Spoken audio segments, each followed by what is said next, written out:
Ranking every Terraria event from worst to best. Let's go. In last place I have the Slime Rain event, which doesn't necessarily mean it is bad, however it is lackluster compared to the other events on this list, as it's literally just slimes and then the King Slime fight. Next on my list is the Blood Moon, as it again is pretty boring compared to the later events, with only a few new enemies spawning. However, they did recently add a mini boss to it which gives it some bonus points, and this event can give some good items such as the Sanguine Staff. Up next we have the Goblin Army, which may be low for some people, however I think this is definitely one of the more boring events in the game, and in pre-hard mode the items it drops aren't that great. However, I think it is slightly better than the Blood Moon due to it having cooler enemies and it has great hard mode drops. Slightly better than the Goblin Army is the Pirate Invasion, with it having a ton of enemies and a super cool mini boss being the Flying Dutchman, as well as some great early hard mode drops such as the Coin Gun and Flying Dutchman mount.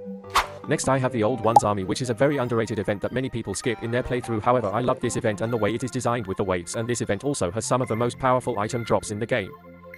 Getting into the top 5 I have the Celestial Pillars event, which you could definitely argue should be higher as it has so many cool and unique new enemies to fight. However, I find it kind of annoying sometimes compared to other events on this list, but still a great event.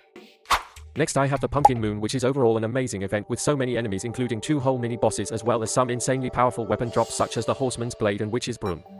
Next on my list is the Solar Eclipse, which may be biased as this is my personal favorite. However, it is definitely one of the best events in the game with some of the coolest enemies in the game, as well as a mini boss and some extremely useful drops such as the Broken Hero Sword, which is used to craft the Terror Blade. Nearing the end of the list I have the Martian Madness event, which could be number 1 honestly, as there is over 10 different new enemies to encounter as well as a mini boss and over 20 different drops to try and get. In first place and the best event in Terraria is the Frost Moon. This event is so fun and also challenging, with it having the most enemies out of any event besides the pillars, including 3 mini bosses that all have amazing drops, and this event has the most item drops out of any event in the game. Follow for more.